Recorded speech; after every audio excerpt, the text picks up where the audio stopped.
Então, Atos capítulo 2, versículo 42. Vamos ler. Diz assim: eles se dedicavam ao ensino dos apóstolos e à comunhão, ao partir do pão e às orações. Todos estavam cheios de temor, e muitas maravilhas e sinais eram feitos pelos apóstolos. Os que criam mantinham-se unidos e tinham tudo em comum, vendendo suas propriedades e bens, distribuíam cada um conforme a sua necessidade. Todos os dias continuavam a reunir-se no pátio do templo, partiam o pão em suas casas e juntos participavam das refeições, com alegria e sinceridade de coração, louvando a Deus e tendo a simpatia de todo o povo, e o Senhor lhes acrescentava diariamente os que iam sendo salvos. Irmãos, eu quero apresentar para vocês aqui alguns livros que me ajudaram a entender melhor essa questão e a palestrar para vocês nessa manhã. Não foram os únicos, eu vou apresentar para vocês os que mais me ajudaram, tá bom? Então, esse livrinho aqui, eu já apresentei ele numa quarta-feira, acho que foi ano passado, de evangelização, tá bom? Esse livrinho vermelho aqui, do Max Stiles. É um autor muito bom, especialista nessa questão de evangelização, e é um homem que tem a evangelização no DNA dele. Um outro livro muito conhecido é esse livro aqui do Mark Dever, que se chama 9 Marcas de uma Igreja Saudável. Tá? Ótimo livro também, que me serviu muito. E esse aqui, Igreja Autêntica, de John Stott. Tá? Eu não sei se todos esses estão na livraria da igreja. Tem, Felipe? Só um deles, né? Que é o vermelhinho do Mac. Nem esse? Só 9 marcas, né? Então, esses livros me ajudaram muito. Eu não estou mostrando aqui os livros para me gabar e mostrar, olha como ele lê livros. Eu odeio ler. Eu odeio ler, gente. Não gosto de ler. Quando eu sento para ler, eu sou obrigado a ler. É diferente de gostar. Sabe o que eu queria para a minha vida? Eu queria que alguém que lesse, sentasse comigo, assim, agora eu vou te explicar tudinho. Né? Vou dar um exemplo aqui. Você sabe o que é uma parábola? A parábola é isso, isso, isso, isso. Você sabe quais são os maiores autores e eruditos que falam sobre parábola? Aí eu digo assim, me conta, esse. Esse aqui discorda desse nisso, esse discorda disso. Eu gosto assim, de aprender assim, com alguém me falando, tintim por tintim, me dando o nome dos autores, sem eu precisar lê-los. Então, eu vou escrevendo, parábola é isso, quem discorda da parábola é isso, tem um que tem esse posicionamento sobre palavra, essa parábola aqui tem a ver com a vida real, ou não tem a ver com a vida real, ou toda a parábola tem a ver, enfim, só um exemplo. Eu não gosto de ler, mas eu sou obrigado a ler. Então, eu estou mostrando o livro aqui não para me gabar, porque eu já estou confessando esse pecado de não gostar de ler, mas de ser obrigado a ler, tá bom? Então, é para incentivar vocês que gostam, que eu sei que vocês adoram a ler. Então, vocês irem na biblioteca da igreja, procurar livros lá. O assunto de hoje é a igreja local, né, criando raízes. Pode procurar, ou peça emprestado, seu irmão em Cristo, tá bom? Eu abri nessa passagem aqui, de Atos 2, que foi a passagem que John Stott usou nesse livro, né? E eu sei que alguns aqui estavam esperando, ou pelo menos eu creio assim, que eu viesse falar sobre 9 marcas da igreja saudável. Ou seja, não são... É diferente de ser 9 campanhas, uma igreja saudável. Mas são 9 marcas que surgem na igreja, entende? É diferente daquele pragmatismo, daquela coisa, 9 fórmulas, 9 passos. Não, 9 marcas. Só que o Mark Dever ele deixa bem claro, ou seja, não são as únicas, né? São as que eu vi que estão faltando em muitas igrejas, tá bom? Mas eu não vou falar de 9, eu vou falar de 4 marcas, de uma igreja viva, diferente, né? Iguais, eu sei. Que é o ponto de John Stott. Não dá para abordar as 9 marcas aqui, eu tenho só 3 horas hoje para falar. Estou brincando. Eu vi lá que o Felipe falou mais de 1 hora, o Lucas falou 1h30. Eu não pretendo chegar a esse ponto, não.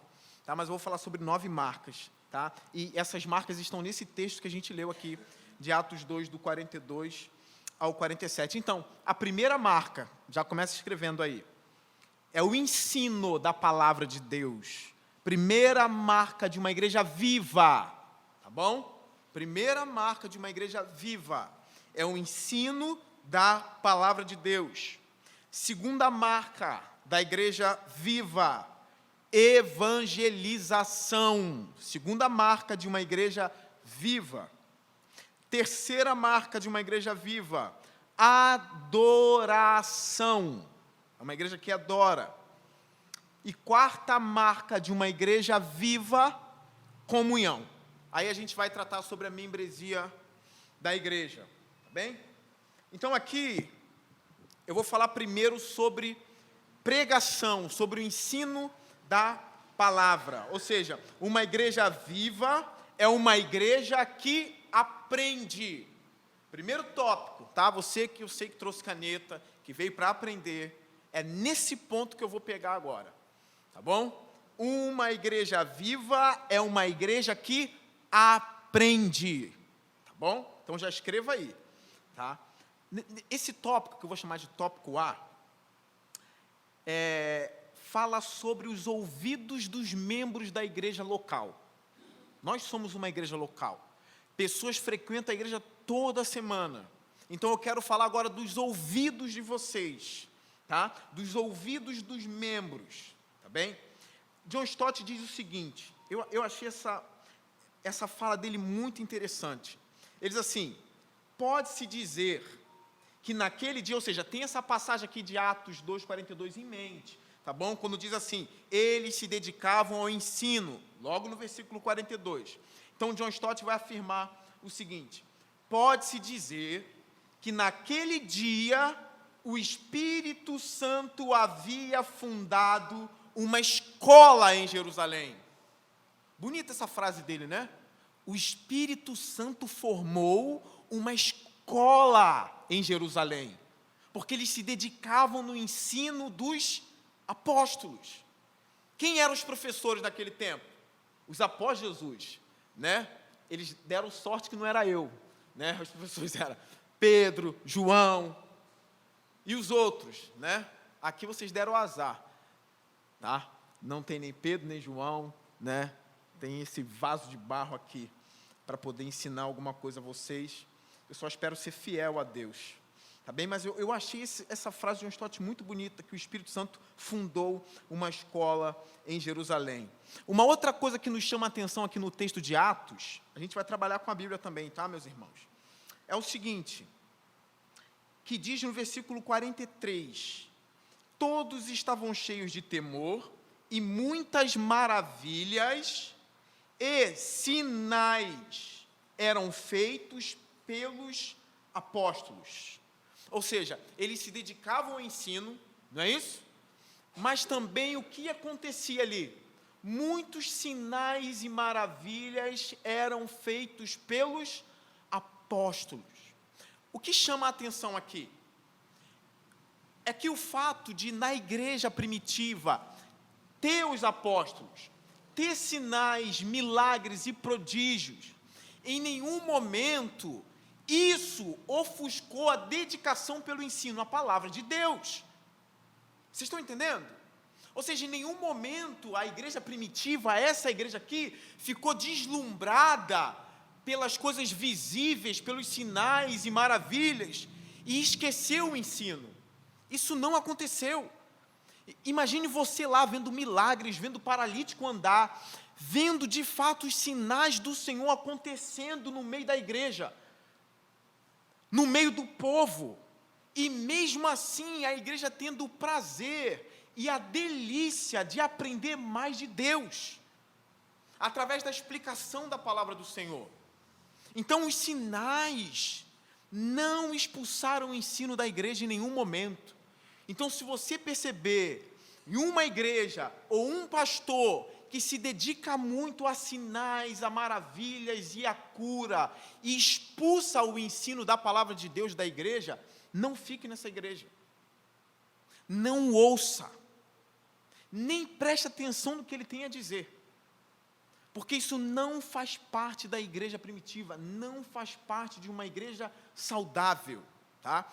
Uma coisa que eu trouxe aqui quarta-feira para os irmãos, eu vou repetir hoje, é algo muito interessante. Você que estava aqui quarta-feira, presta atenção novamente para isso ficar no teu sangue, para você não esquecer disso nunca mais. Existe um texto na Escritura, Isaías capítulo 6, e quem não estava quarta-feira agora, preste muita atenção, porque eu nem sei se eu vou falar disso de novo, tá? Existe um texto em Isaías, que é um texto muito poderoso.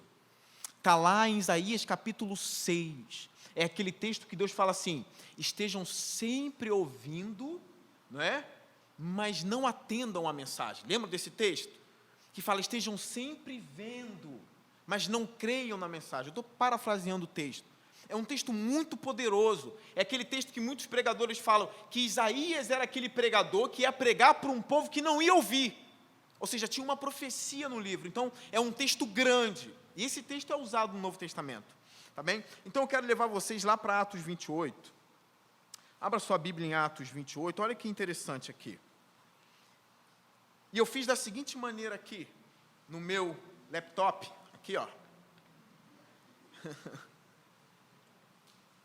Felipe veio com o computador, o Lucas vem com aquelas coisas dele lá.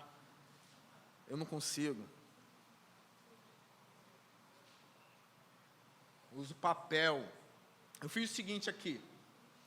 Olha como eu coloquei aqui no meu papel, tá? São minhas coisas. Ó, eu escrevi assim: existem duas maravilhas. Grava isso. Duas maravilhas. São maravilhas, tá? Duas maravilhas.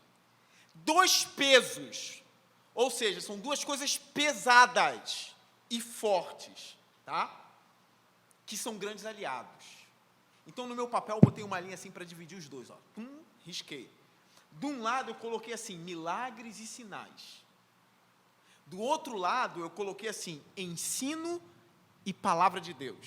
Ou seja, o ensino da palavra de Deus na igreja. Então, duas colunas, tá bom? São duas coisas de peso e duas maravilhas. Na parte do ensino, eu escrevi Atos 28, do 23 ao 27, que é o que a gente vai ler agora. E na parte dos milagres, eu escrevi João, capítulo 12, do verso 37 ao 40. E agora vocês vão entender o porquê que eu chamo de duas maravilhas aqui. Os sinais e o ensinamento da palavra de Deus. O meu intuito é fazer você amar o ensino da palavra de Deus. Esse é o meu intuito agora, tá bem? Então vamos ler a passagem de Atos 28. No versículo 23. Diz assim: assim combinaram encontrar-se com Paulo em dia determinado, indo em grupo ainda mais numeroso ao lugar onde ele estava. Desde a manhã até a tarde, ele curou todo mundo. Não. Desde a manhã até a tarde, ele lhes deu explicações e lhes testemunhou do reino de Deus, procurando convencê-los a respeito de Jesus, com base na lei de Moisés e nos profetas. Ou seja, Paulo estava explicando a Bíblia, a Escritura, para aqueles homens. Conseguiram entender? E ele vai usar, depois disso, esse grande texto que eu falei de Isaías. Vamos continuar a leitura, verso 24. Alguns foram convencidos pelo que ele dizia, mas outros não creram.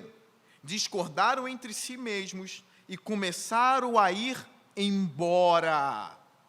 Depois de Paulo ter feito esta declaração final, bem que o Espírito Santo falou aos seus antepassados, por meio do profeta Isaías. O que o Espírito Santo falou? Vá a este povo e diga: ainda que estejam sempre ouvindo, vocês nunca entenderão. Ainda que estejam sempre vendo, jamais perceberão. Pois o coração deste povo se tornou insensível, de má vontade. Ouviram com seus ouvidos e fecharam os seus olhos. Se assim não fosse, poderiam ver com os olhos, ouvir com os ouvidos, entender com o coração e converter-se, e eu os curaria. Ou seja, Paulo usou essa passagem bela e poderosa do Antigo Testamento depois que ele estava explicando a palavra de Deus para um povo que não estava crendo. Conseguiram entender? Paulo não curou ninguém, não fez milagre, não fez prodígio, mas uma maravilha estava acontecendo aqui. Que maravilha era essa? A explicação da palavra de Deus. O povo não creu. O que Paulo disse? Bem que estava escrito em Isaías sobre vocês. Conseguiram entender? Que vocês não iam crer, que vocês não iam ouvir. Bem que já estava escrito. Agora, se a gente for para o outro lado, que é sinais e prodígios, a gente vai lá para João 12, na outra coluna, tá bom? Lembra que eu falei de duas maravilhas, milagres e ensino da palavra. Vamos para João capítulo 12. O mesmo texto vai ser usado. Agora presta atenção.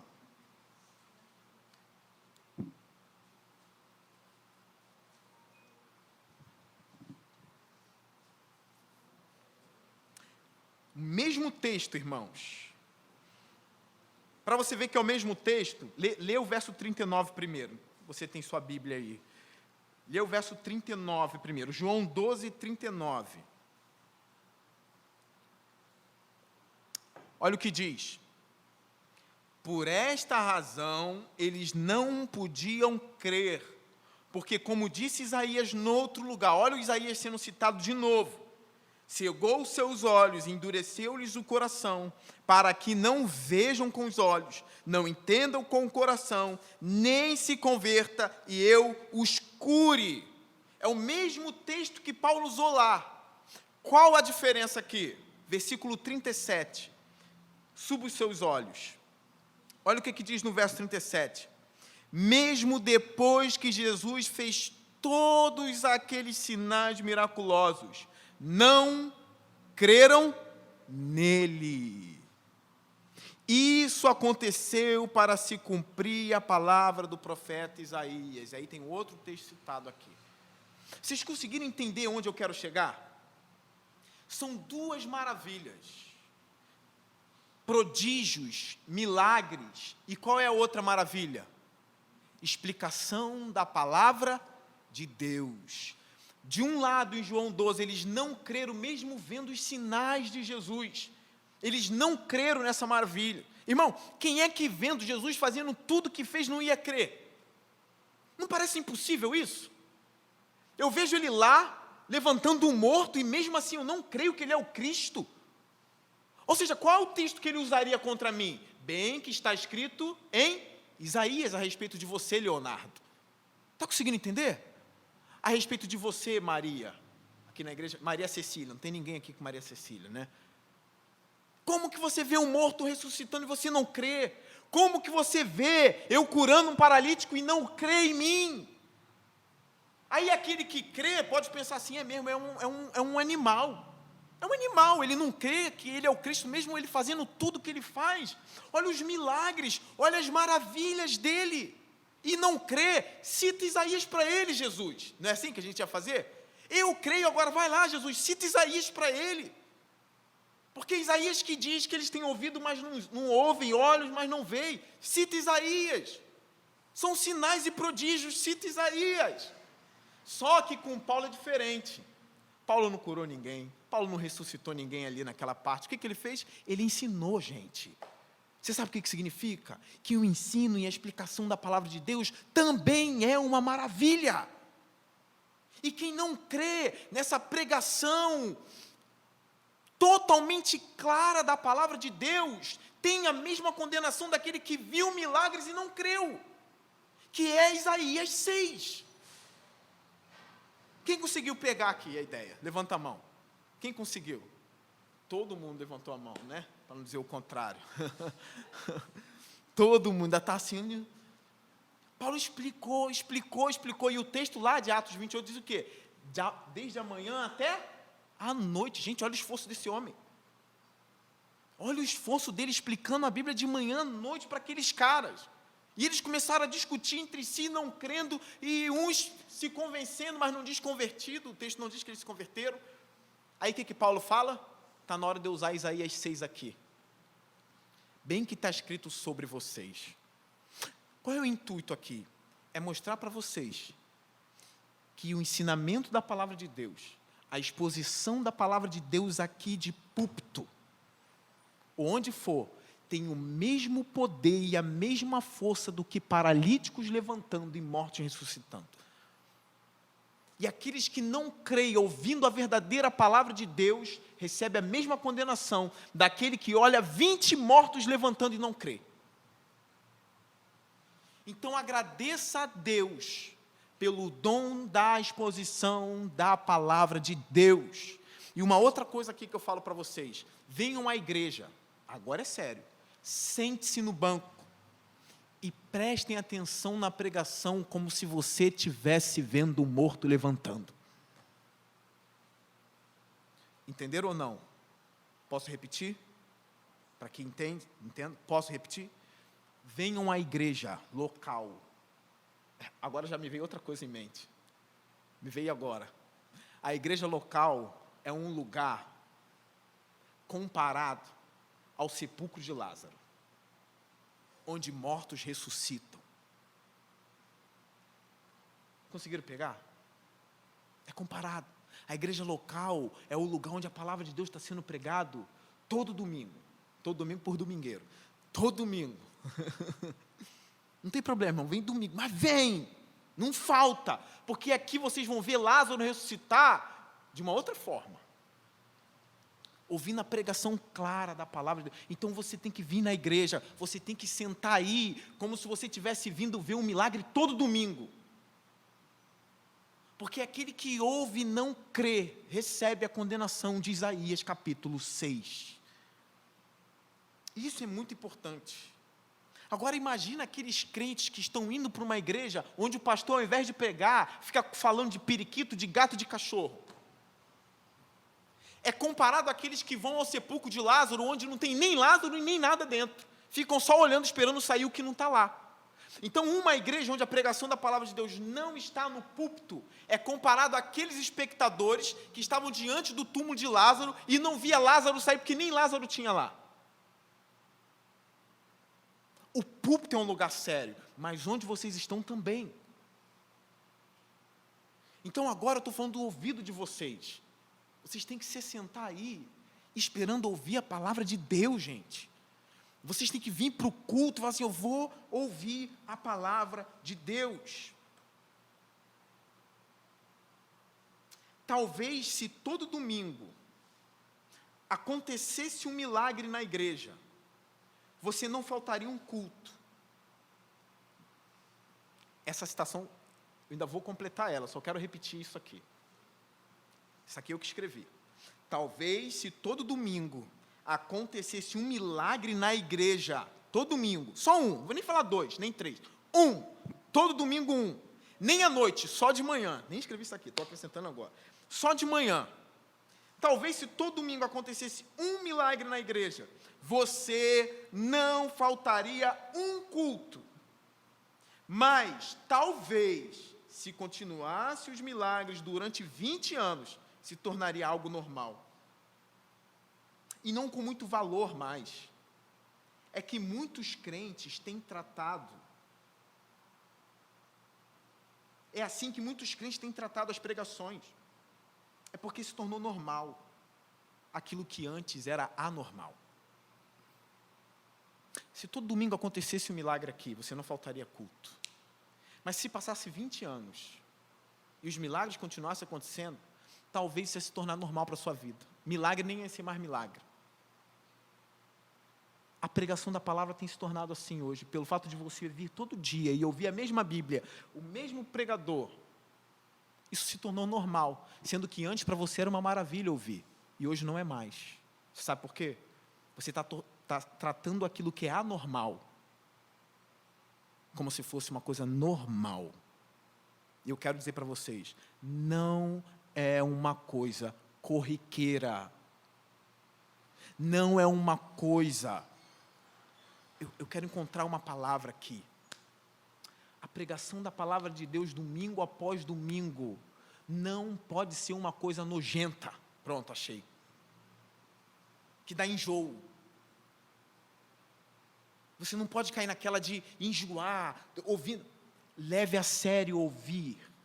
Porque assim como a boca dos pastores deve se converter, os ouvidos dos membros também devem se converter.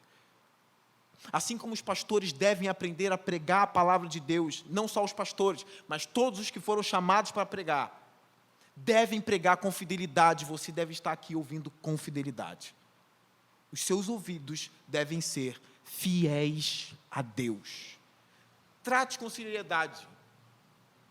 Vir à igreja e ouvir a palavra de Deus, como se todo domingo acontecesse um milagre, mas sem enjoar do milagre, tá? Sempre apreciando. Agora eu quero falar a boca dos pastores. Eu quero falar sobre também aqueles que pregam, sobre a boca daqueles que pregam. Ou daqueles que planejam um dia ensinar alguém ou pregar. Então vale para todo mundo aqui. Tá bem? Vale para todo mundo. Mark Dever diz assim: a primeira marca de uma igreja saudável é a pregação expositiva. Não é somente a primeira marca, é a mais importante de todas as marcas. O Mark Dever fala de 9 marcas, mas aqui ele diz o seguinte: a primeira marca, a primeira de uma igreja saudável. Ah, pastor, existe igreja que não é saudável? Existe. O Mark Dever está falando, a primeira marca de uma igreja saudável é a pregação expositiva. Não é somente a primeira marca, é a mais importante de todas as marcas. Olha como ele trata a pregação. É a mais importante de todas. Na minha opinião, é o melhor momento do culto. É claro, para quem vai ouvir, né? Porque eu já estou nervoso para pregar à noite. Eu estou aqui pregando de manhã. É interessante, eu estava preparando já a mensagem de manhã, já pensando na da noite. Meu Deus do céu, como é que vai ser? Como eu vou? Será que eu consigo? Será que eu consigo? Há quase 10 anos que eu faço isso, que eu prego a palavra de Deus. E mesmo assim fica aquela... É um tormento toda semana, irmão. Não dá para tirar o tormento, não. Tu fica, não desliga. Não me deixe ficar maluco, Senhor Deus. Mas é a primeira marca. Eu quero ler aqui uma passagem do livro. Está na página 40 do livro, você que tem. Ou você quiser pegar emprestado, não pega comigo não, porque alguns irmãos pegaram, estão pegando, e não estão me devolvendo o meu livro. Pegue da igreja que tem aí os responsáveis para te cobrar na cara de pau, porque eu tenho dificuldade em cobrar. Mark Dever diz assim: isto é tão importante. Meu irmão, só fazer uma... Eu também pego o livro dos outros e não devolvo.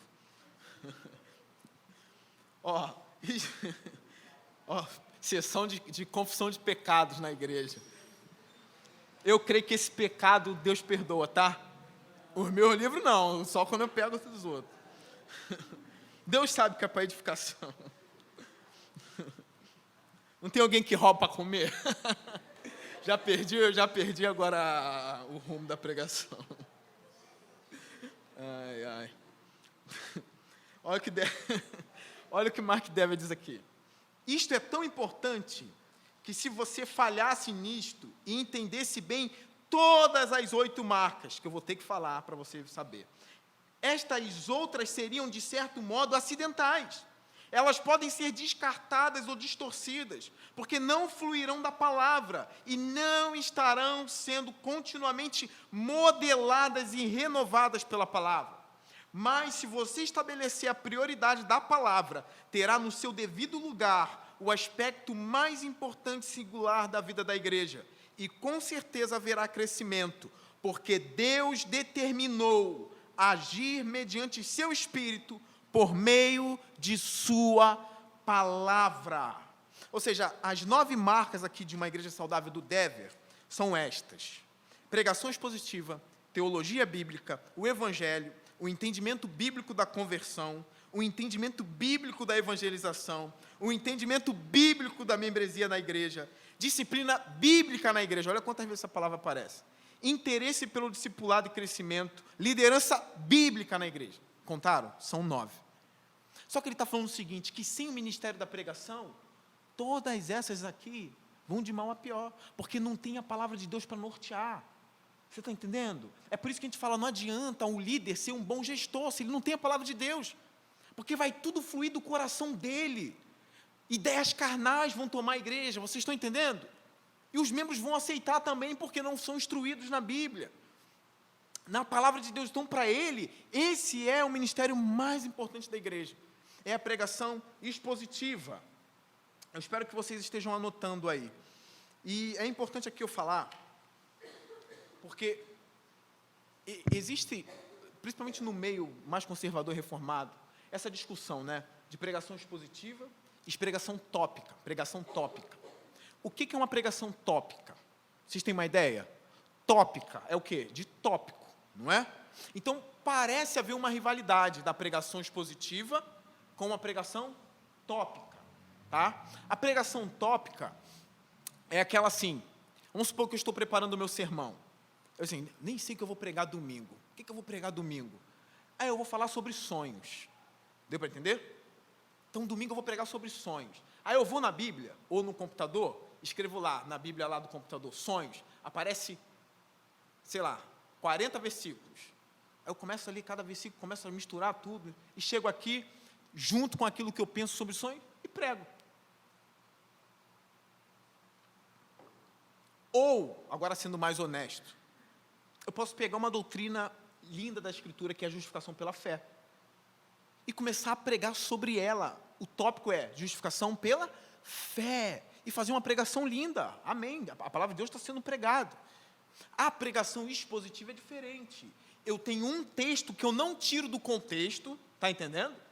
Eu tenho um texto inteiro ali, e eu vou explicar versículo por versículo, sem tirar e sem forçar o texto. Deu para entender? Só que eu discordo daqueles que dizem assim, a pregação tópica não é de Deus. É claro que é de Deus, gente.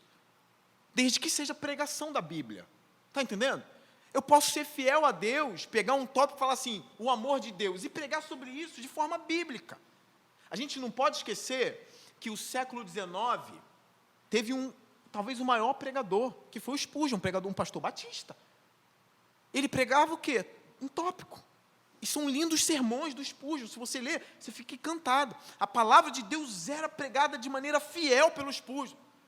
Até eu aqui, algumas vezes, prego tópico. Hoje eu vou falar sobre isso. É raro, mas acontece. Eu prego sim. Né? Mas por que eu prefiro a pregação expositiva? Aí agora eu vou falar para vocês. Por que eu acho a pregação expositiva melhor para a igreja? Aí é minha opinião. E é a opinião do Dever. Tá bom? Minha opinião. Existem outros que têm outra opinião. Eu quero que a pessoa seja fiel a Deus. Tá bom? E pregar expositivamente é difícil também. Não é fácil. Por que eu prefiro? Vai o meu segredo aqui. Então se prepara agora. Vai um segredo. Eu vou ter que falar. Sabe por que eu prefiro pregação expositiva? Porque tem coisas que eu não falaria a vocês, que a pregação expositiva me obriga a falar, e que eu sei que eu deveria falar. Tem ensinamentos tão difíceis. Lembra que uma vez falaram para Jesus, duro é este discurso. A gente tem a tendência de esconder os discursos duros, vocês estão entendendo? Porque o nosso desejo é sempre pregar coisas, a palavra de Deus sempre é boa, eu espero que vocês me entendam aqui. O nosso desejo é sempre pregar coisas boas para a igreja, coisas suaves para a igreja. Só que a pregação expositiva me proíbe de fazer isso. De que forma? Eu estou lendo lá o texto, vamos supor, estou expondo 10 versículos para a igreja. Aí está lá o versículo falando do amor de Deus, não sei o quê. Logo no outro versículo vai falar da ira de Deus. Eu falo assim, meu Deus, eu não queria falar da ira de Deus, mas está lá, eu tenho que obedecer à regra. À noite eu não estou expondo Tiago, mas chega uma hora que eu vou ter que falar, meu Deus, por que esse versículo está aqui? Poxa, por que eu tenho que falar sobre isso? Ou seja, é uma forma de eu me manter fiel àquilo que Deus pensa, e não àquilo que eu penso. É uma forma de eu me manter fiel àquilo que Deus quer que eu fale, e não àquilo que eu quero que vocês falem. Eu lembro de um pregador que falava para a igreja, meu Deus, por que eu só estou pregando essas coisas aqui? Eu queria pregar sobre isso, mas Deus quer que eu fale disso. Então eu vou falar aquilo que Deus quer que eu fale. Então eu prego expositivamente por causa disso. Para um dia poder falar que eu preguei todo o conselho de Deus a vocês. E não ficar preso somente às minhas vontades, aquilo que eu quero pregar. É horrível quando eu estou pregando um texto bíblico, eu falo, e eu vejo naquele texto bíblico, Deus me exortando também. É uma outra tendência. Os pastores, eu não vou falar pastor, vou falar por mim, né? Eu sei que eles também vão, os mais sinceros vão falar, é mesmo. A gente tenta evitar textos que exortam a gente, ou que condenam o pecado da gente, entende? Mas com a pregação expositiva, eu sou exortado também. É como se Deus estivesse falando para mim, vai pregar isso sim, que é contra você também. E você vai falar, porque se serve para a igreja, serve para você. Conseguiram me entender? É como se eu encontrasse versículos na Bíblia que fossem contra mim também. Pastores estão fugindo disso. Alguns acham que são os santos dos santos, enquanto a igreja que merece ser exortada, como é que se fala? Cajadada, né? Cajadada. Na pregação expositiva, a igreja toma, mas eu tomo também. Entende? Eu vou confessar a vocês. Já teve vez de eu sair daqui até pesado. Falei, Senhor, tu me bateu tanto. Eu juro para vocês. De eu pensar assim, Senhor, dura esse discurso. Como se Deus falasse, o discurso foi teu, mas não. Ele sabe que foi dele. Eu falei, Senhor, foi duro. Eu estou até aqui cambaleando. Né? Porque parece que, enquanto eu falava, vinha também em mim. Falava e vinha também em mim. E não deu outra nessa pregação. Teve até mesmo da igreja depois que falou para mim, chegou assim, rapaz, foi duro, a palavra foi dura, né? Boa, mas, foi duro, e aí, como que se vive assim? Eu falei, irmão, é difícil. Mas o Espírito ajuda, entende? Eu não posso ocultar a palavra de Deus. Então, na minha visão, a pregação expositiva, ela tira a cortina e a palavra de Deus jorra. Conseguiram pegar? Então é por isso que a gente está mais de um ano no livro de Atos. No livro de Atos, gente, eu estou pregando o que eu quero e o que eu não quero. Pode saber disso. Mas, pastor, mas o pregador não sempre quer pregar as coisas ali. Gente, não é assim, gente. Não é assim. Tem coisa que dói na gente. Está dando para entender? Tem coisa que dói muito. Você olha e fala assim, meu Deus, isso aqui está... Mas eu tenho que pregar. Tenho que falar sobre isso. Algumas igrejas não falam nem mais sobre o inferno. É duro, mas existe, tem que falar. Quarta-feira eu preguei aqui, os irmãos são testemunhas, eu disse, nem todo mundo vai dizer sim para o Evangelho, quem estava aqui lembra. Entende? Nem todo mundo vai dizer sim. Tem gente que vai dizer não até a morte, e vai morrer sem Deus. E enquanto eu falo isso, vocês acham que eu me alegro? Não, eu não me alegro. Mas é uma verdade, eu não posso mentir. De fato, tem gente que vai morrer dizendo não. E às vezes gente que a gente ama, isso não dói, mas é verdade. É óbvio que isso não impede a gente de orar por essas pessoas. Eu sei que Deus muda corações. O ladrão da cruz foi lá na cruz, foi salvo, se encontrou com Jesus. A gente crê em tudo isso. Mas a gente sabe que tem gente que vai dizer não até o fim. Então aqui, gente, eu vou pular algumas partes, que senão eu vou passar a falar mais do que o Felipe e o Lucas. Eu não quero isso. Vamos lá. A pregação também expositiva, ela consola. E aqui é uma parte tão bonita também. Vocês lembram lá de Ezequiel 13, Ezequiel 37, o Vale dos Ossos Secos? É uma passagem muito bonita. Por que é uma passagem muito bonita? É uma passagem que traz esperança. É uma passagem que mostra que a palavra de Deus, pregada, ela tem um poder tão grande que faz ossos secos levantarem. E o Dever fala isso. Isso tem que trazer esperança para os pregadores e para os pastores, quando vão pregar numa igreja que está morta, ele ter a confiança de que a palavra vivifica. Porque foi assim com Ezequiel. Ele estava diante de um vale de ossos secos. E o que Deus disse para ele? Ezequiel, profetiza. Mas antes disso teve aquela pergunta, né? Está vendo esse vale, Ezequiel? Está vendo esse vale? Eu já preguei sobre esse texto aqui na igreja uns 2 ou 3 anos atrás. O vale ali, para algumas pessoas isso aqui vai ser novidade, tá? Não é literal. Não existia um vale de verdade de ossos secos, entende? Não eram ossos que Ezequiel pegava de verdade. Aquilo era uma visão. Era uma visão. Está entendendo? Só Ezequiel via aquilo, não era um vale de verdade. O que aquela visão representava? Aquele vale de ossos secos. E outra, quando Deus fala para Ezequiel andar no meio do vale, era para Ezequiel perceber que os ossos estavam sequíssimos. Não seco, sequíssimos. O que significa sequíssimo? Estão mortos há muito tempo. Tão mortos, não tem esperança. Está dando para entender? Então Deus vai e chama Ezequiel e fala assim, está vendo, Ezequiel, esses ossos secos? Que não era literal, tá, gente? Tem muita gente que pregou isso aí. Houve um grande milagre no Antigo Testamento, tinha um monte de osso e que voltou à vida. Foi um milagre, mas não assim. Isso é uma visão. Então Deus pergunta para Ezequiel, pode esses ossos secos reviverem? O que Ezequiel fala? Tu sabe. Ou seja, é uma coisa que só Deus pode fazer. Deus fala para Ezequiel, profetiza. Aí Ezequiel diz assim, então profetizei. Ou seja, preguei, falei. E ele viu que os ossos começaram a se bater. Os nervos começaram a surgir. O Espírito do Senhor soprou. E aquilo se tornou um grande exército vivo. O que significava? Aí Deus mostrou para Israel. Sabe o significado disso, Israel? Ezequiel. Sabe o significado disso, Ezequiel? Isso é Israel. Deu para entender como era uma visão? Esses ossos, você viu na visão, é o meu povo. Eles andam, eles falam, mas espiritualmente eles estão secos, eles estão mortos, sequíssimos.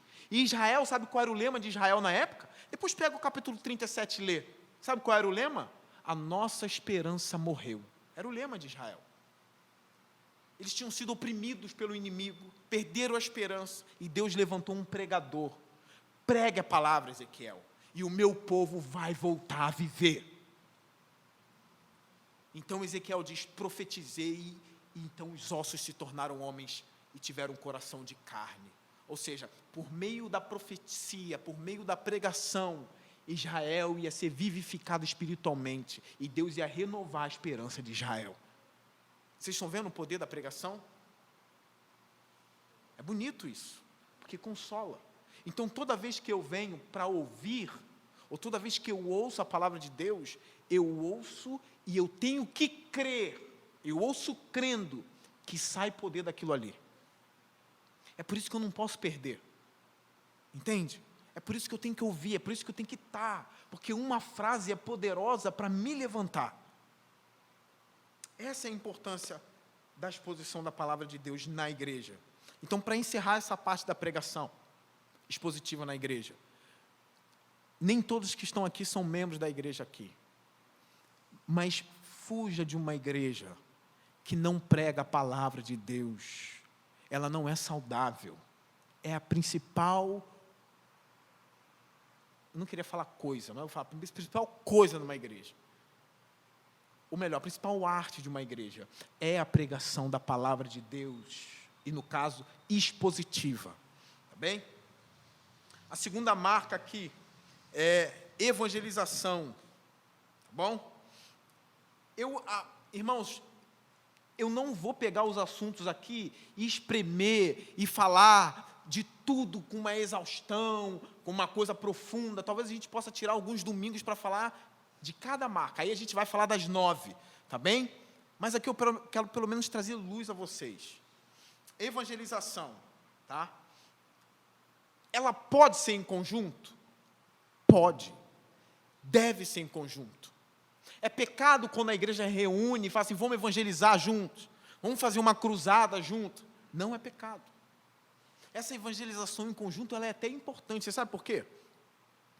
O irmão da igreja que é inibido ou que é tímido, quando ele sai junto daqueles que já são mais desinibidos, daqueles que têm um amor e uma paixão por evangelização, que isso deve existir em nosso meio. Existem pessoas que têm essa paixão no coração de pregar a palavra de Deus, de parar pessoas mesmo e expor a palavra de Deus, como Filipe foi lá e fez com o eunuco. É por isso que Filipe é chamado de um evangelista. É um homem que amava, ele via as almas como se fosse um caçador. Entende? Então, aquele que é meio inibido, ele vai começar aprendendo com os outros que não são. É um trabalho feito em conjunto. Agora, uma das coisas que é importante falar, é só em conjunto? Ou cada crente tem que ter em seu DNA a evangelização? Você às vezes se autoexamina e pergunta, será que eu passei o ano de 2018, ano passado, a gente está em 2019, será que eu passei o ano de 2018 e eu não falei de Jesus para ninguém? Eu passei o ano todo e eu não consegui falar de Jesus para ninguém. É uma coisa que você tem que se perguntar. E a questão é o que você se tornou. Que coisa esquisita é essa? Gente, isso é esquisito. Não dá para deixar isso passar. É muito esquisito. Se a gente olha para a gente e diz assim, para quem eu preguei? Para quem eu falei de Jesus esse ano? E se você olhar e perceber, ninguém, tem algo esquisito acontecendo. É algo estranho um cristão que não testemunha da sua fé. Isso tem que estar no DNA.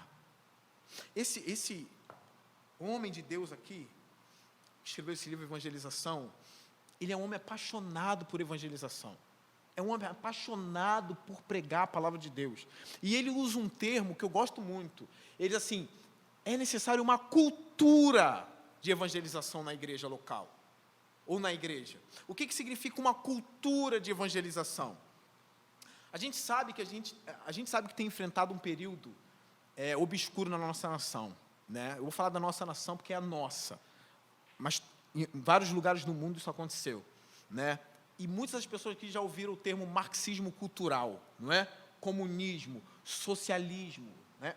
Como que isso se tornou uma cultura? Hoje no Brasil, a gente vive numa cultura marxista, comunista. Como eles conseguiram isso? Essa força toda que tomou as mentes. Como eles fizeram isso? Gente, são mentes inteligentíssimas por trás disso. Então os eruditos vêm dizendo o seguinte, olha, eles começaram a tomar as escolas. Eles pararam de querer matar, de vir com arma, de querer ganhar na força. Eles pararam com isso. A estratégia mudou. Agora eles vão tomar as mentes. Eles vão começar na escola. Eles vão começar na universidade. É um campo muito frutífero para gerar uma cultura comunista. O que aconteceu? Começaram a trabalhar isso, começaram a trabalhar. As crianças cresceram nisso, se tornaram professores e fizeram o quê? Começaram também a doutrinar pessoas na mesma cultura marxista. Isso se tornou o quê? Uma cultura no país inteiro. Isso não leva 2 anos, isso leva anos e anos e anos. É óbvio, isso é uma droga. O comunismo é uma droga. Mas o que eu quero fazer é o seguinte, o que eu quero transmitir para vocês. Numa igreja local, numa igreja saudável, é necessário a gente começar uma cultura de evangelização. Estão entendendo? Uma cultura para colocar isso no DNA de cada crente da igreja. Começar a passar isso devagar. Gente, a igreja pode até ter todas as marcas. Isso não significa que chegou no limite, que não tem mais como crescer. Tem como a gente crescer em todas as marcas. Entende? Mas a gente tem que detectar, está progredindo. Tem gerado essa cultura que inflama as pessoas. Onde Filipe, que eu digo aqui é o da Bíblia, de Atos capítulo 8, não que o nosso Filipe não preste, ele presta. Eu estou falando do Filipe, o eunuco. Homem apaixonado para isso. Então o que eu quero dizer a você, não espere a igreja convocar para uma evangelização, para uma cruzada. Faça você isso. E aqui uma questão prática. A gente às vezes fica num dilema assim. Preguei, ganhei uma alma para Jesus. Só quem já passou por isso sabe a alegria que é. Ganhei a alma. Tem noção do que é isso? Ganhei a alma para Jesus. Ganhei. Tá ganha. Mas você não tem uma igreja para indicar. Aí desanima, não é? Eu vivi isso há uns anos atrás. Alguns amigos meus viveram isso. De pregar o evangelho e não saber onde enfiar as pessoas. E sabe qual é o dilema? Se eu botar na igreja tal, tudo que eu ensinei vai se perder. Se eu botar na outra igreja, também. Se eu botar, não tem igreja para levar. Então eu quero crer que vocês estão aqui, estão numa igreja saudável. Não é pecado você pregar Jesus e indicar uma igreja, porque alguns estão chegando também a um pensamento errado. Qual é o pensamento? Eu não quero ganhar a pessoa para a religião. Gente, isso é do demônio, na minha opinião.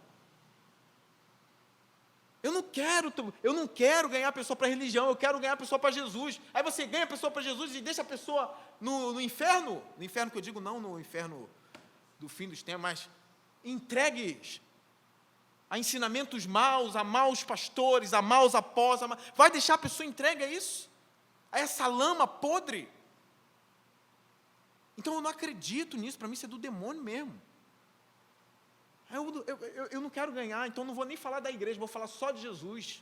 Porque se eu falar de Jesus e mandar ela ir para a igreja, eu estou tornando religioso. Não está, gente. Você sabe por quê? A igreja local é o lugar onde aquele que se converteu vai ser nutrido pela palavra de Deus.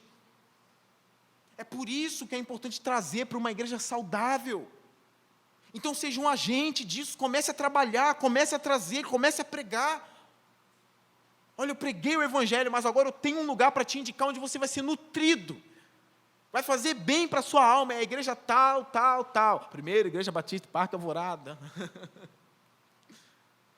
Que é a nossa igreja. Você não está pecando contra Deus em fazer isso. A gente, quando estava fazendo os panfletos, ou procurando um panfleto para evangelizar, alguns são contra não botar o carimbo da igreja. Eu falei, não, põe sim. Não daqui da igreja, né? Alguns outros, não, sou contra botar carimbo de igreja, é para Jesus. Não, põe o carimbo da igreja. Porque aqui é uma parte do corpo de Cristo. Se eu prego Cristo, eu também prego o corpo dele. É uma parte onde as pessoas são nutridas. Entende? Então põe o carimbo sim. Para a pessoa poder ter um lugar onde ir, para ouvir a palavra de Deus. Gente, sem isso aqui eu não consigo não. Voou meu papel. Existe uma coisa, na escola dominical aqui da igreja, acho que eu falei uns 4 domingos seguidos. É uma coisa chamada estrutura de plausibilidade. Quem está na minha classe e está aqui hoje, já está até enjoado de ouvir essa palavra. Estrutura de plausibilidade. Agora vão tirar onda com vocês, principalmente com os jovens da igreja. O que é uma estrutura de plausibilidade? E os jovens não sabem, e as pessoas da minha classe sabem. O que é uma estrutura de plausibilidade? Deixa eu dar um exemplo aqui para vocês. Estão todo mundo perguntando, né? Não, presta atenção aqui. Estão perguntando para o outro o que é uma estrutura de plausibilidade. O que é essa estrutura de plausibilidade? Eu vou dar um exemplo. É um exemplo que a gente trabalhou na classe. Imagine que aqui no bairro chegue uma pessoa só, irmã Verônica, um homem, com um saião da Escócia. Está vendo, né? Vai todo mundo aqui se escandalizar. Tem um homem de saia em Alvorada. Que coisa estranha. Aí daqui a pouco chega outra família. Aí tem já 5 homens de saia por aí, nas festas deles e tudo mais. Aí começa a escandalizar, sim ou não? Ainda não é uma estrutura de plausibilidade. Ainda não. Mas aí começa a chegar. E passa 15 anos. Aí daqui a pouco os jovens crescem, os seus filhos vão lá e começam a se casar com as filhas dele. Aí são os seus filhos que estão de saia. Nas festas? Não, mãe, é só na festa. E está lá. Aí passa 30 anos. O bairro foi tomado por escoceses. O bairro foi tomado por homens de saia. Não que eles sejam... não que eles sejam afeminados. Não que eles sejam, são machos. Andam de machado e tudo, mas tem saia. Entende? Aí passa 30 anos. Está todo mundo de saia. Os seus filhos, neto, na casa de vocês, não é mais um escândalo. Houve o que? Um costume. Todo mundo se adaptou. Ou seja, isso é uma estrutura de plausibilidade. Todo mundo vai usar saia, não é mais anormal, se tornou normal. Então a igreja local tem que causar essa estrutura. Ou seja, a igreja local, gente, não é heresia, ela também santifica as pessoas, sempre por meio da palavra. Mas ela também santifica as pessoas. Como? O ímpio que ouviu a palavra lá fora, ele se converteu, ele é filho de Deus. Se Jesus voltar hoje, ou se ele morrer, ele é salvo. Mas ele vem para a igreja e não sabe quase nada dos cristãos, mas ele sabe sobre Cristo. É aqui que ele vai começar a ver o seu comportamento. Como você fala, como você anda, como você conversa, se você é fofoqueiro, se você não é. Os membros lá de Alvorada, não tem um fofoqueiro. Eu ando lá, acabo o culto, ninguém fala mal de ninguém. Todos se abraçam, todos são simpáticos, todos são compassivos, todos são chatos. Não, mentira. Todos são legais. Olha, eles falam de Cristo. Aí isso vai gerando nele o quê? Ele vai se adaptando. A conduta dele vai mudando por meio de vocês. Sabe por quê? Porque a gente é a luz e ponto final. A luz brilha, gente. A gente tem que ser verdadeiro. Nesse ponto não é assim, não, a igreja tem que ser humilde. Não, a gente brilha só um pouquinho, não tem esse negócio de santificar as pessoas, não. Santifica sim. E não exclui a palavra, porque a gente foi mudado pela palavra. E quando a gente é mudado pela palavra, ninguém se torna perfeito. Não preciso falar disso aqui hoje, porque vocês sabem, não é? Mas outra pessoa, quando vê a diferença, vê que tem uma luz em meio às trevas. E ele começa a se vestir como você. Entende? Então, a evangelização e trazer essas pessoas para a igreja local é o nosso papel. Entenderam? Então, eu quero animar vocês nisso. Não pare, indique, manda vir, prega, traz. Para que a gente venha crescer cada vez mais e de maneira saudável, tá? Falta pouco para eu acabar, tá? Se concentra mais um pouquinho, que Paulo, em Atos 28, falou de manhã até a tarde. Então, presta atenção. Se fosse um milagre aqui acontecendo, estava todo mundo prestando atenção toda hora. Então, desculpa, estou falando só para daqui a 5 minutos vocês não... Mas está todo mundo prestando atenção, graças a Deus. Tá bom? Só o Wesley que está dormindo. Está orando. Ele não dorme, ele só ora. Tópico 3. Adoração. Tá bom? Adoração na igreja local. John Stott escreve assim: a adoração da igreja primitiva era tanto alegre como reverente. Olha, a adoração aqui em Atos 2, no texto que a gente leu, era alegre e também reverente, porque o texto diz, eles estavam cheios de temor, tá bom? Então, o John Stott, ele tem uma fala aqui, nesse livro, deixa eu ver se eu acho essa fala aqui, página 28, se você tem esse livro, leia depois a página 28 do livro também, está tudo gravado no YouTube, está no áudio, se você tiver dificuldade, ouça lá, no nosso canal no YouTube.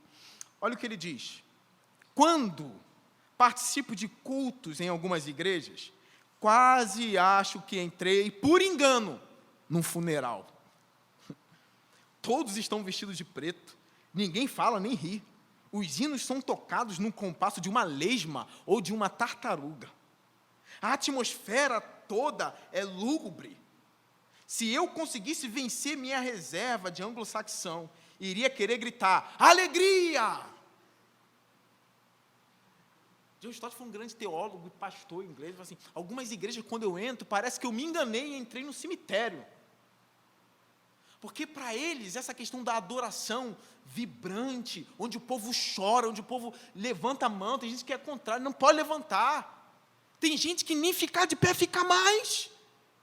Não tem nem força para isso na hora da adoração da igreja. O John Stott entende culto como uma celebração, e eu também. A gente vem para celebrar, a gente vem para adorar, a gente vem para cultuar. Tem gente que chega assim, chega só na hora, não aqui, mas eu ouço e leio também a respeito disso. De pessoas que chegam assim, o Dever fala de um caso desse também. Por que você só chega na hora da palavra? Não, porque o resto do culto não me interessa, não. Ele cita uma pessoa que falou isso, só a hora da palavra. As outras coisas não me interessam, os cânticos, só a palavra, só a palavra. Gente, é muito importante esse momento, a gente não está no cemitério, não. Então, a nossa adoração, ela é alegre, é uma celebração que está acontecendo. Entende? Então, na hora dos louvores, louve a Deus mesmo de coração. Preste atenção naquilo que está sendo cantado. Porque, pelo menos aqui na igreja, as pessoas estão cantando cânticos espirituais ao Senhor. Entende?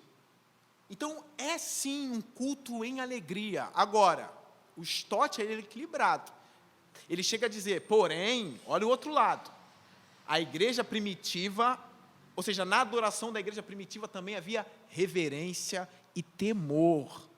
Todos estavam cheios de temor. E John Stott fala assim, já algumas igrejas chegam a ser levianas nos momentos de adoração. Entende? Acha que tudo é permitido, porque está na presença de Deus.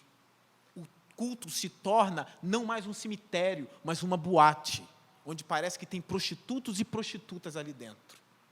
É duro isso. Isso aqui não é John Stott, não, foi eu que falei. É duro ouvir isso, não é? Mas tem igrejas que são assim. Vamos fazer para ganhar os jovens. Então vai ter que ser dessa maneira. Aí parece uma boate mesmo. Já não é mais culto a Deus, é culto ao homem, é culto à carne. É como Israel, que saía e se deleitava-se em se prostituir. Então, a adoração na igreja tem que ter um equilíbrio, gente. Cuidado para você não ser um osso seco sentado ali, que nem força para levantar tem.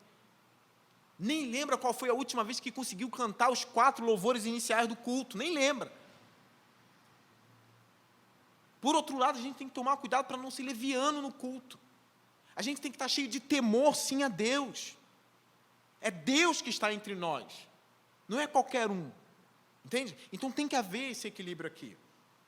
Uma outra coisa sobre adoração, e que eu escrevi, é que às vezes algumas pessoas podem questionar a gente e achar que a adoração é uma ordem de um Deus tirano, cheio de ego.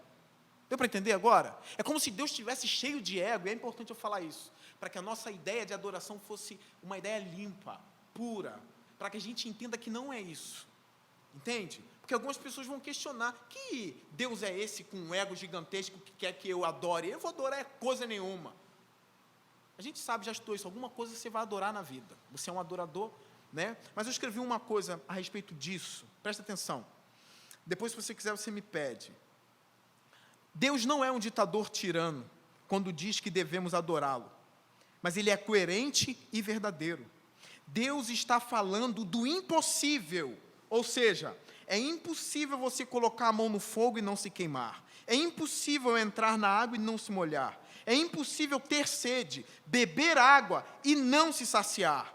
Portanto, é impossível contemplar a beleza de Deus e não adorar. Deu para entender? Não é um ditador apenas para assim, se prostra, não. Ele é verdadeiro, assim, quando você olhar para mim, você vai adorar. Quando você olhar a minha maravilha, você vai cair prostrado. Há uma delícia na adoração, que a gente precisa reviver. É como se eu estivesse cheio de sede, tivesse um copo d'água me olhando, beba-me. Deu para entender? Não tem como eu cheio de sede, morto de sede, 2 dias sem beber água, e olhar para aquele copo e dizer, não vou beber porque você está cheio de ego. Conseguiram entender ou não? A adoração é isso, eu vejo aquele copo d'água, eu estou morto de sede, eu vou falar, que bom que tem esse belo e lindo, maravilhoso copo d'água me olhando. E eu vou agarrar aquele copo, e eu vou beber 1, 2, 3, 4.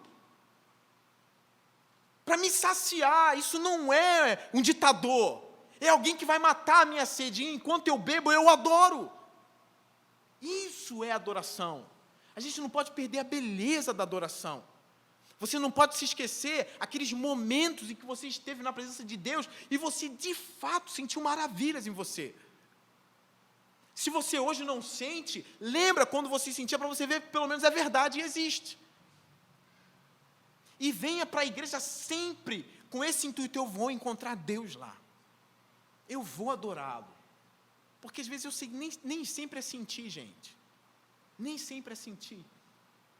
Então a adoração é uma coisa também importantíssima na igreja local. A gente não é um cemitério, a gente não é boate, a gente é uma igreja. E a gente se reúne para adorar a Deus. Então grava essa coisa sobre adoração, que isso é muito importante. A gente tem que orar, Senhor, me faz um adorador que te adora em espírito e em verdade, ó Deus. Eu quero me transformar assim num adorador, Senhor.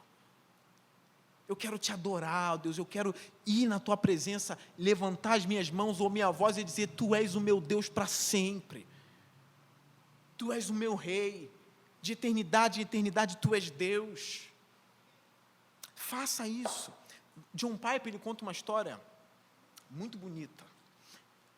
Ele fala de um grupo de cristãos que estava indo para a morte. eles iam morrer. Então eles começaram a cantar um cântico, cantar um hino, um louvor a Deus. Se eu não me engano, o hino era mais ou menos assim: nós caminhamos em fé, mesmo sendo fracos. Nós caminhamos em fé, mesmo sendo fraco. É a história. Eles estavam caminhando para a morte, esse grupo de cristãos. E o Piper diz assim: e Deus os protegeu por meio do louvor. Aí eu falei: que máximo, eles iam morrer. E o Piper está pregando. Que máximo. Eles iam morrer, eles começaram a cantar e Deus os protegeu por meio do louvor. Aí o Piper fala assim depois: e todos morreram. Eu falei: me desanimou. Quando eu vi, ele falou assim: morreram, perdeu a graça. Aí o Piper continua: eles morreram, Deus os protegeu da incredulidade, da dúvida e da covardia, enquanto eles cantavam. Eu falei: isso, foram protegidos sim de verdade. Morreram, mas foram guardados da incredulidade, da dúvida, da covardia. Aí ele nos lembra da passagem de Paulo e Silas cantando na prisão, que enquanto cantava, Deus explodiu as cadeias. Há poder em meio aos louvores, sim, isso é fato. A muralha de Jericó caiu como? Então, no Antigo Testamento, no Novo Testamento, a gente vê, por meio do louvor, poder de Deus saindo ali. Aqui vai também uma crítica para algumas igrejas, para alguns ministérios de louvor. Algumas que ficam... Isso aqui eu vi já um homem chamado John MacArthur falando sobre isso. Algumas igrejas que cantam louvor assim: caia fogo, fogo, fogo, fogo, fogo. Derrama fogo, fogo, fogo, fogo, fogo. Eu quero estar no fogo, fogo. Aí o MacArthur diz: fogo, fogo, fogo, fogo, fogo. Não tem teologia na letra. Deus não está falando por meio da letra. Enquanto a Bíblia é rica em informações, enquanto os salmos são ricos em informações lindas sobre Deus, a igreja fica fogo, fogo, fogo.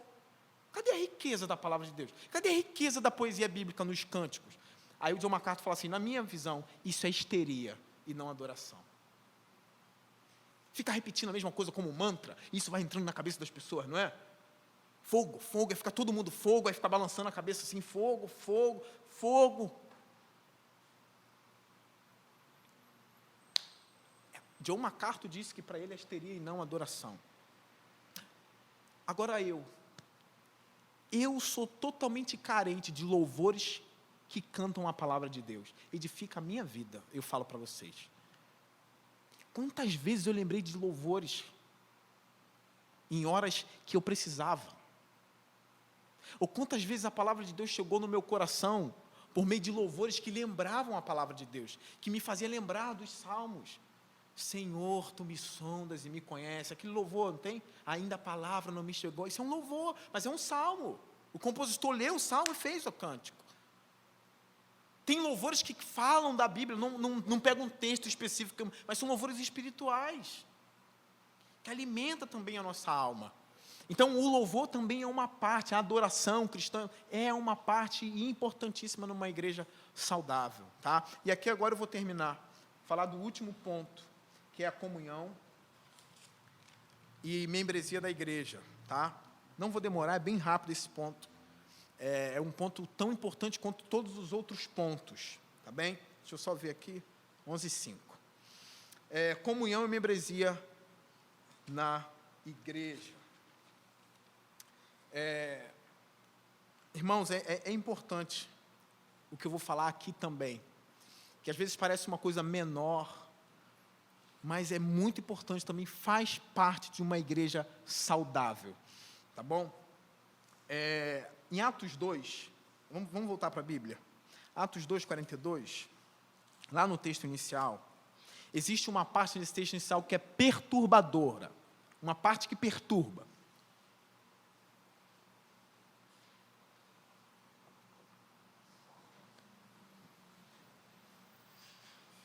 Atos 2:42, vamos voltar para o texto inicial, eu já estou terminando.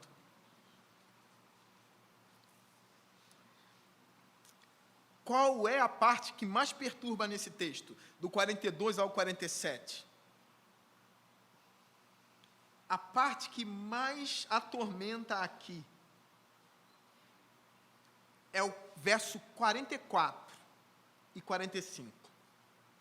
A gente vai falar de comunhão. Olha o que esse texto vai dizer. Os que criam mantinham-se unidos e tinham tudo em comum, vendendo suas propriedades e bens, distribuíam a cada um conforme a sua necessidade. Eles distribuíam tudo isso. Você lembra que Jesus falou para o jovem rico? Vende tudo que tem e me segue. Será que isso é um chamado para todos da igreja? É óbvio que não. Tem gente que fica perturbada e acha que isso é a igreja. E tem muita gente que acha que isso aqui é comunismo, socialismo, que está aqui, que tira daqui. Entende? Tem muita gente aí, né, os sem terra e tudo mais, que invade a propriedade. E tem muito cristão que fala, mas tem que ser, porque a Bíblia ensina que a gente tem que dar o que tem. E lá no livro de Atos diz que ninguém tinha falta de nada. Então o comunismo está certo, tem que repartir para ninguém ter falta de nada. Tem uma coisa diferente aqui. Não é o Estado que está mandando eles fazerem isso. Eles estão fazendo isso porque querem. Essa ideia de que não existe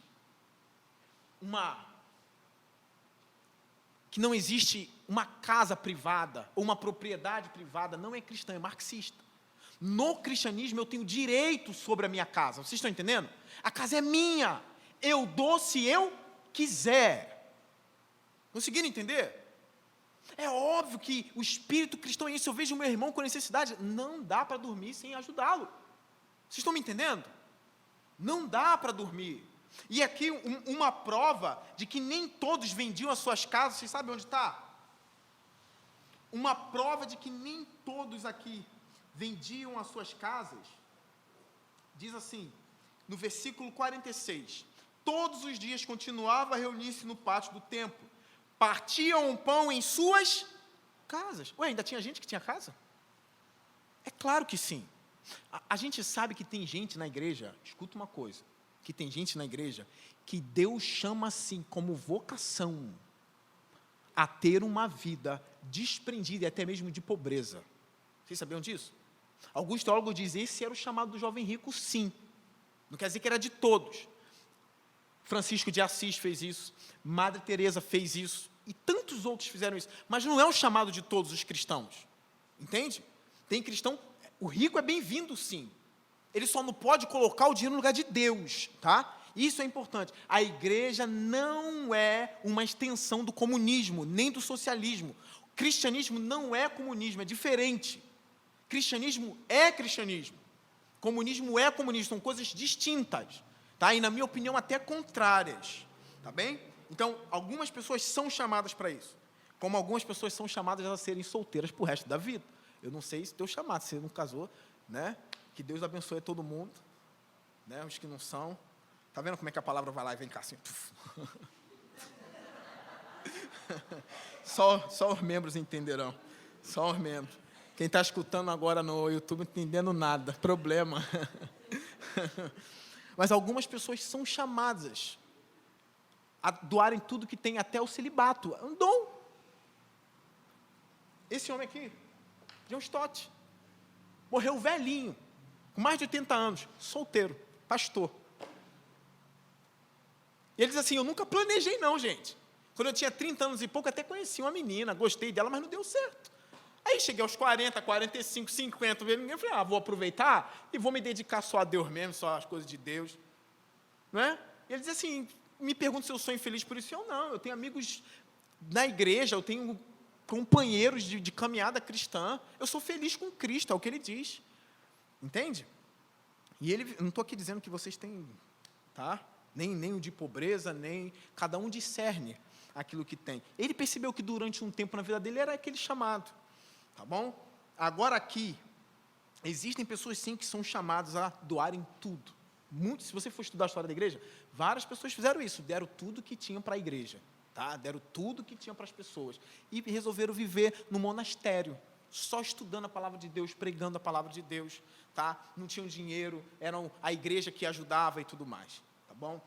Mas isso aqui não é uma doutrina para toda a igreja, tá bem? Deixa eu pular aqui. Só para lembrar a morte de Ananias e Safira aqui, não é? Não era cobiça o pecado deles. Vocês lembram, né? Que Ananias e a sua esposa morreram por quê? Porque estavam vendendo as propriedades, Ananias vendeu a dele, não é? E deu uma parte só daquilo que ele tinha conseguido na venda. Então, Pedro disse, o que houve, Ananias? Ananias mentiu, não é? Não, está aqui toda a parte, estou parafraseando. Pedro falou assim, você está mentindo ao Espírito Santo, não é ao homem, você está mentindo a Deus. E ele morreu. E agora falou assim, está vendo? Está vendo? Não fez, cobiçou, amava a propriedade. Não, o pecado dele não foi esse, não foi a cobiça, foi a fraude. Pedro disse para ele, não estava sob o seu poder, a propriedade não era tua, era só você falar, estou parafraseando Pedro, tá, gente? Não está escrito exatamente como eu estou falando. Era só você falar, Pedro, vou dar a metade do que eu vendi, a outra metade vai ficar para mim, para minha mulher. Transparência. Você está entendendo? O problema de Ananias foi a fraude contra o Espírito, num momento onde tinha muitos miseráveis e pobres na igreja. Então ele foi fraudulento, ele e a esposa depois ainda foi conivente. Não era para ser ter falado, não, meu marido mentiu, Pedro. Foi fraude. Era só ele falar a verdade. Então, esse foi o pecado de Ananias. Tá bem? Não foi a cobiça, foi a fraude. Agora eu quero, para o ponto final, o tópico é, nós devemos cuidar da igreja local. A gente tem um princípio aqui, eu falei de louvor, de adoração, que sobe aos céus. Deixa eu falar uma verdade bíblica para vocês. Não sou Edir Macedo, por favor, não sou Edir Macedo, não sou Valdemiro Santiago, não sou. Vocês sabem que eu não sou. Eu tenho até dificuldade de falar dessas coisas, tá? A gente falou de adoração, sobe a Deus. Mas existe uma coisa na Bíblia que eu também tenho que falar a vocês. Quando Pedro foi despertado por Deus para falar a Cornélio, que era um centurião, a Bíblia diz que Cornélio, que as orações de Cornélio subiam a Deus, e também as ofertas de Cornélio subiam a Deus. Um cristão que oferta, um cristão que também contribui, isso sobe a Deus como adoração. Não é só cantar louvores, levantar as mãos, chorar, porque a Bíblia é bem clara dizendo as orações e as esmolas de Cornélio, porque esmola é um termo pejorativo para hoje em dia. Mas na época não, as esmolas de Cornélio também subiam a Deus. Isso foi comunicado, está lá em Atos, a gente já estudou sobre isso. Entende? Então, um cristão que está na igreja local, e ele não é alguém que ajuda e sustenta a igreja local, está esquisito também. Está entendendo? Deus nos chamou também para cuidar da igreja local. Eu não estou ensinando a barganha aqui, eu estou falando a verdade. Entende? Paulo fala assim, para a gente dar com alegria a Deus, não por barganha, mas porque Deus ama quem dá com alegria. Eu não estou estabelecendo uma lei de Moisés aqui, não é isso. Eu estou falando que está na Bíblia, está no Antigo e está no Novo Testamento. Tá bem? Então a gente também tem que ser desprendido nisso. Existem mulheres que incentivam o esposo a não contribuir à igreja. O momento está muito difícil. Ou isso, incentiva o esposo a não contribuir na igreja. Ou, quando não incentiva, quando não desincentiva, tá? Não sei se eu inventei. Também não incentiva. Tiago fala assim, vocês pecam, porque vocês sabem fazer o bem e não faz. Omissão. Entende? Um tem que ajudar o outro. Um ajudar o outro. A gente tem que ter amor para fazer isso. É tão bom você chegar... Gente, isso aqui... Você sabe como a igreja era chamada na antiguidade? No tempo passado? A igreja eram as pessoas, e não é? A igreja somos nós, sim ou não? Agora o prédio, você sabe como era chamado? Casa de reunião. Casa de oração. É por isso que algumas igrejas tinham formato de casa. Não sei se todos vão enxergar. No livro do Dever, é uma casinha com uma cruz em cima, vocês estão vendo? Qual é a ideia aqui? É a nossa casa, a igreja somos nós, mas essa é a nossa casa, é o nosso aconchego, é o lugar onde a gente ouve a palavra de Deus, é o lugar onde a gente cultua ao Senhor. Então é tão bom quando você chega na igreja e fala, aquela lâmpada ali fui eu que botei, isso aqui, ter isso também. E essas coisas chegam a Deus como a adoração. Não perca isso, não seja vaidoso e nem avarento. Incentive as pessoas a ajudarem a nossa casa de oração. Aqui eu nem estou falando agora para o pessoal do YouTube, nem para ninguém, estou falando para a gente, daqui dessa igreja. Essa é a nossa casa de oração, é a nossa casa de bênção. Somos nós aqui, entende? É o nosso piso, é a nossa lâmpada, é a nossa porta. Zelar para que o ambiente fique bem para a gente. Então tem que ter tudo isso. Então aqui o Dever, ele fala de uma coisa no livro que são as responsabilidades especiais dos membros da igreja local dele. Olha, responsabilidades especiais do membro da igreja local. Quais são as responsabilidades especiais? Antes de eu falar, ele também fala sobre uma fobia de responsabilidade. Pessoas que têm medo de compromisso. Está tendo um pânico de assumir coisas, de se comprometer. A igreja local vem sofrendo com isso, porque ninguém quer se comprometer mais com nada. Quer viver no sossego, na simplicidade, entende? Na preguiça e em tudo mais. Ele fala sobre isso. Na verdade, às vezes é uma fobia de responsabilidade. Ele não fala disso que eu vou falar agora sou eu. Que acontece até em outras coisas. Gente com medo de ter relacionamentos com pessoas, de casar, de noivar ou de trabalhar. Fobia. Isso vem para a igreja. Tudo põe dificuldade, tudo virou um empecilho. Entende? Mas, na verdade, por trás disso, está tendo uma fuga da responsabilidade. Não tem como, gente. No reino de Deus não tem como. O membro da igreja é responsável também, gente. Não fica só nas costas de uma pessoa. Não fuja. Então, para não me alongar mais, gente, se deixar, a gente ia ficar aqui, tem muita coisa para falar, mas eu sei também que não dá para fazer isso. E eu preciso ter força para pregar à noite também. Olha o capítulo 1.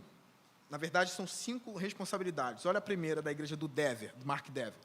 Assistir aos cultos com regularidade. Responsabilidades especiais dos membros da igreja dele. É uma igreja batista também. Assistir aos cultos com regularidade. Segunda, participar da ceia do Senhor. Responsabilidade especial. Vocês sabiam que algumas igrejas até excluíam os membros que não estavam mais participando da ceia? Se não está participando, está alguma coisa acontecendo. Por que não faz questão? A ceia também é um momento de adoração. Entende? Algumas igrejas tinham por prática isso. Algumas. Tá? 3. Participar coerentemente das assembleias da igreja. Sempre que tiver. Porque a gente toma as nossas decisões juntos. O Dever fala disso. Sempre juntos. Sempre juntos. As decisões mais importantes. 4. Orar com regularidade. É uma responsabilidade especial sua. Ter uma vida de oração. Entende? A gente ora junto também, que a gente tem culto de oração. A gente sempre ora junto. Você tem que ter uma vida de oração regular, gente. Na sua casa. Ora pelos membros da igreja. Ora pelo pastor, que é o que mais precisa de oração. Ora, gente, ora pelos líderes da igreja. Se tem uma pessoa que tu acha que é difícil de lidar, que tem um coração meio, não vou dizer, é ruim mesmo, ruim. Ora por ela, se dedique, Senhor, cuida daquele coração, Senhor. Não dá para falar uma palavra que já fica de mal, não dá para falar nada que já... Ora por essa pessoa, Senhor, cuida do coração dela, o meu coração também não é bom, Senhor, o Senhor sabe. Então isso é um compromisso de oração, entende? Isso é um trabalho também em comunhão, orar regularmente. 5º ponto que o Dever fala, contribuir com regularidade. Tudo isso faz parte da igreja local. Tá bem? Então, dedique-se a estar na igreja. Dedique-se à oração, à ceia do Senhor. Não tenha essas coisas, não trate essas coisas com menosprezo. São nossos momentos. Dedique-se a contribuir, a ajudar a sua igreja. Para a gente se unir como um só homem, como se a gente fosse um só corpo. Então volta a fazer tudo isso, volta a orar, volta a frequentar a igreja, volta a vir na ceia do Senhor, volta a contribuir. Uma igreja local precisa dessas coisas para sobreviver. Tá bem, meus irmãos? Então aqui estão as 4 marcas de uma igreja saudável. Quais são as 4? De uma igreja viva. Quais são? Pregação expositiva, evangelização, adoração, comunhão. Foi a última que eu falei aqui. Gravaram isso? Sim? Eu tinha mais coisa para falar, mas deixa por aqui, tá bom? Depois eu posso me reunir com os pregadores da igreja e decidir o que a gente vai fazer nos cultos. Hoje acabo criando raízes, tá? Domingo que vem a gente volta para a escola dominical individual, ou seja, individual, as classes separadas, tá bem? E depois a gente vai ver o que a gente faz, se a gente pode pegar 9 domingos depois da escola dominical e meia hora abordar os 9 pontos, as 9 marcas, tá bem? Que Deus nos abençoe. Eu espero que de alguma forma você tenha sido abençoado por essa palestra, tá? Por esse estudo. Que Deus abençoe você. E à noite nós temos culto, tá bom? Culto. Vamos orar ao Senhor nesse momento. Fique de pé.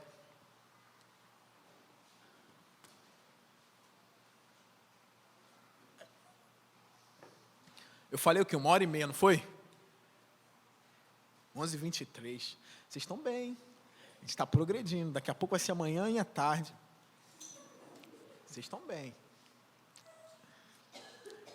Vamos orar ao Senhor. Curva sua cabeça. Senhor Deus, obrigado por esse momento de aprendizado, Senhor. Obrigado porque eu aprendi mais e os meus irmãos também aprenderam, Senhor. Senhor, coloque em nossos corações um cuidado maior pela igreja. Coloque um amor, ó Deus, pela nossa igreja local, Senhor. Nos faz amar cada vez mais a nossa igreja, Senhor. Que a gente venha criar raízes, ó Deus, nesse lugar. Para que a gente não seja um crente, ó Deus, que pula de galho em galho, não cria raízes, Senhor. Nos ajude a fortalecer essa igreja. Nos ajude a fortalecer uns aos outros, ó Deus. Nos dê força para não deixar a sua obra morrer, Senhor. Acende em nós, Senhor, o fogo do compromisso, Senhor Deus, da responsabilidade, Senhor. Eu peço também, ó Deus, que o Senhor continue me dando forças para pregar a Tua palavra, Senhor. Para ensinar os meus irmãos, Senhor, os Teus conselhos, Senhor Deus. E dê força aos meus irmãos para que eles continuem me aturando em amor, ó Deus, ouvindo a Tua palavra, Senhor. Que o nosso amor também venha crescer um pelos outros, que a gente possa perdoar os pecados uns dos outros, ó Deus, nos alegrar uns com os outros, ó Deus. Abençoa essa igreja aqui em Parque Alvorada, Senhor. Que a Tua mão esteja conosco e que o Senhor venha trazer pessoas, ó Deus, dispostas a Te adorar, a amar a Sua casa. E também que o Senhor venha suscitar aqui do nosso meio, Senhor, ou ressuscitar, ou vivificar, ó Deus, pessoas, Senhor Deus, que a igreja precisa tanto dos dons que o Senhor deu para elas, Senhor. Nos dê força, Senhor. Abençoe também o culto que vai ter à noite. Que a Tua palavra seja pregada com fidelidade. Que a gente venha disposto a Te louvar e Te adorar com esse ensino que a gente teve, ó Deus. A minha oração é em nome do nosso Deus e do nosso Senhor, Jesus Cristo, que é Rei sobre todos. Amém e amém.